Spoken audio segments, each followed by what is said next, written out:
ప్రియమైన సహోదరీ సహోదరులకు ప్రభువు పేరిట వందనాలు. మీకు మీ కుటుంబానికి యేసుక్రీస్తు యొద్ద నుండి దీవెనలు ఆశీర్వాదములు మెండుగా కలుగునుగాక.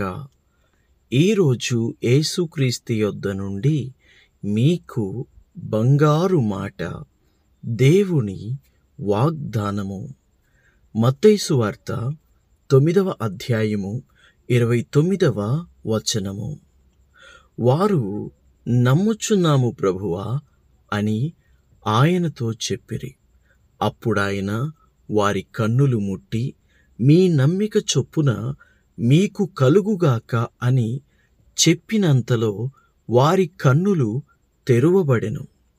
Then touched he their eyes, saying, according to your faith be it unto you.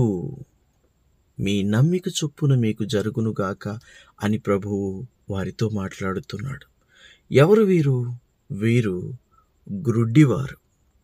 ప్రభు అయిన యేసుక్రీస్తు యాయేరు కుమార్తెను బ్రతికించిన తరువాత జరిగిన అద్భుతములలో, ఆశ్చర్యకార్యములలో ఇది కూడా ఒకటి. మొట్టమొదటి అద్భుతము, ఆశ్చర్యకార్యము. యాయేరు కుమార్తె తరువాత జరిగినది ఈ కార్యమే. దేవునికి స్తోత్రం. అప్పుడేం జరిగింది?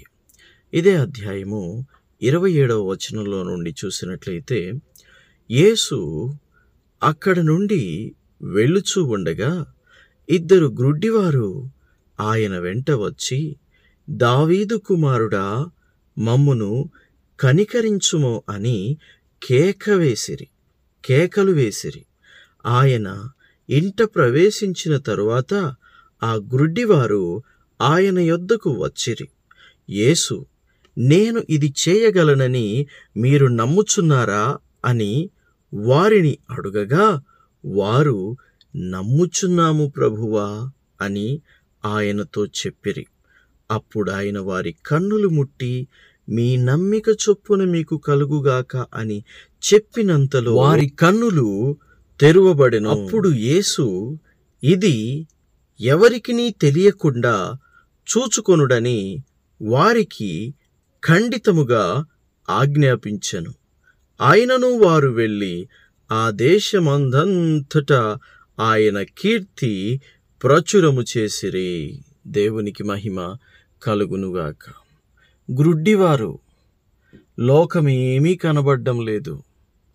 తనకి రేయంటే ఏమిటో, చీకటంటే ఏమిటో వారికి తెలీదు. వారు గుడ్డివారు కనుక వారికి మొత్తము అంధకారమయముగానే ఉంటుంది. తన తల్లి ఎవరో, తన తల్లి ముఖమేమిటో వారికి తెలీదు. తన తండ్రి ఎవరో, తన తండ్రి ముఖమేమిటో వారికి తెలియదు.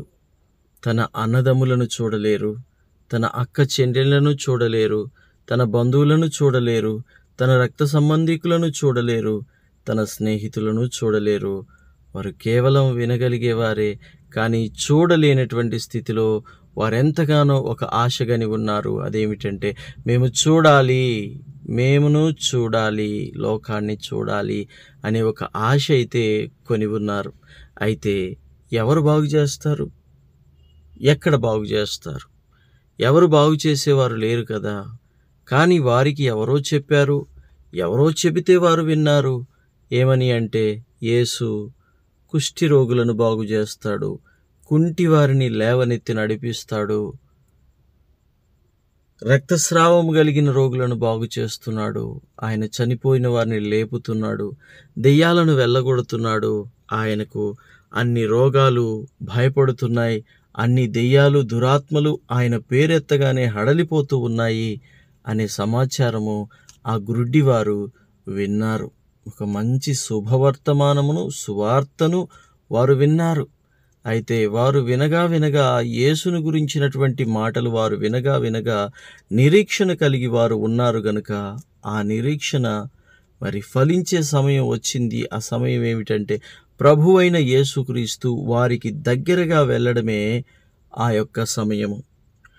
అంధకారంలో కొట్టిమిట్టాడుతూ ఉన్నటువంటి వారికి చెట్లు ఎలా ఉంటాయో తెలీదు, రోడ్లు ఎలా ఉంటాయో తెలీదు, ఇల్లు ఎలా ఉంటుందో తెలీదు, బండ్లు ఎలా ఉంటాయో, గేదెలు ఎలా ఉంటాయో, గొర్రెలు ఎలా ఉంటాయో, మేకలు ఎలా ఉంటాయో, అసలు మనుషులంటే ఎలా ఉంటారో కూడా తెలియనటువంటి స్థితిలో వారు ఉన్నారు. అలాంటి సమయంలో వారికి సమీపములో ప్రభువు అయిన యేసుక్రీస్తు వెళ్తూ ఉన్నాడన్న సంగతి వారికి తెలిసింది. అప్పుడు వారు ఊరుకున్నారా? కేకలు వేస్తూ ఉన్నారు. దావీదు కుమారుడా, దావీదు కుమారుడా, మమ్మను కరుణించుము, మమ్మను కరుణించుము అని కేకలు వేస్తూ ఉన్నారు. వారి కేకలను ఆపమని ఇరుగు పొరుగునున్నవారు అనేక మంది వారిని అడ్డగించి ఉంటారు. ఏ గుడ్డి వాళ్ళలారా, ఆపండ్రా, ఆయన ఏమన్నా మీలాగా పని పాట లేనివాడా? ఒకచోట కూర్చొని తినుకుంటూ ఉండేవాడా? ఆయన ఎంతోమందిని స్వస్థపరచాలి, ఎంతోమందిని బాగు చేయాలి, ఎంతోమందికి మేలు చేయాలి. ఆయన ఎంతో బిజీ పర్సను, కాబట్టి ఆయనను మీరు ఆపకండి అని ఎంతోమంది వాళ్ళు అరుస్తూ ఉంటే మరి వీళ్ళు వాళ్ళ మీద అరిసి ఉండవచ్చు మామూలు మనుషులు. అయితే ప్రభువు తన యొద్దకు వచ్చు వారిని ఏ ఒక్కరిని కూడా త్రోసివేసేవాడు కాదు అనే విషయాన్ని మనము గమనించుకోవాలి. ఆపత్కాలమున నీవు నన్ను గూర్చి మొరపెట్టుము, నేను నీకు ఉత్తరమిచ్చెదను అన్న దేవుడు. నీ భారము యెహోవా మీద మోపుము, ఆయనే నిన్ను ఆదుకొనును అన్న దేవుడు. దేవునికి మహిమ కలుగునుగాక.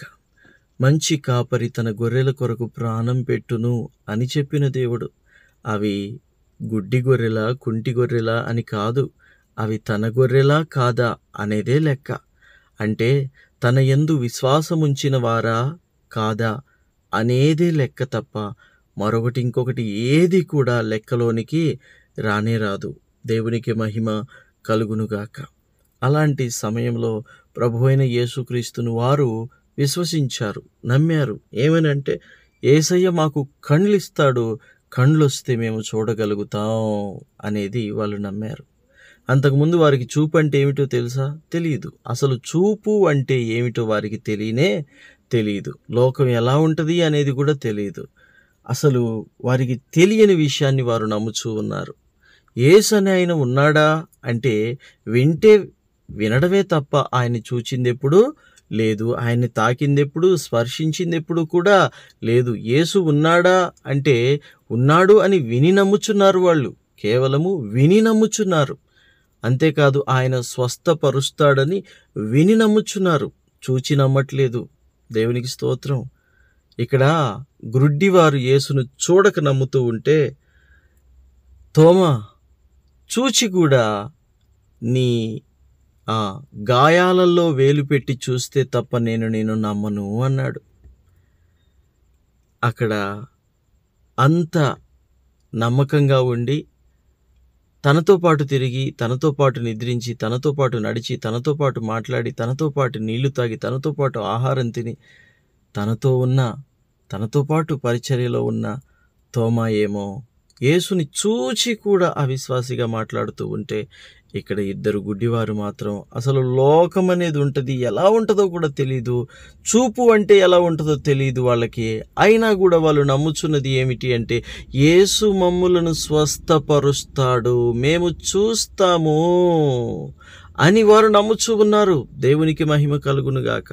ప్రభువైన యేసుక్రీస్తు తోమాతో ఏం మాట్లాడాడు? తోమా, నువ్వు చూచి నమ్ముచున్నావు, కానీ చూడక నమ్మిన వారు ధన్యులు అని తోమాతో చెప్పాడు. ఇక్కడ వీళ్ళు ఏం చేస్తున్నారు? చూడకనే నమ్ముతున్నారు. యేసు ఉన్నాడని, ఆయన మాకు కళ్ళు తెరుస్తాడని, కళ్ళు తెరిస్తే మేము చూస్తాము అని వాళ్ళు నమ్ముచూ ఉన్నారు. ఇది ప్రభువుకి కావాల్సింది.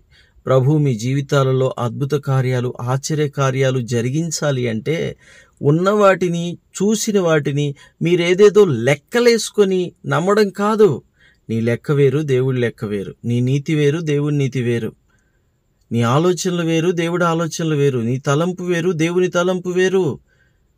నా తలంపులు మీ తలంపులు వంటివి కాదు అన్నాడు దేవుడు. నా ఆలోచనలు మీ ఆలోచనలు వంటివి కాదు అన్నాడు దేవుడు. దేవునికే మహిమ కలుగునుగాక.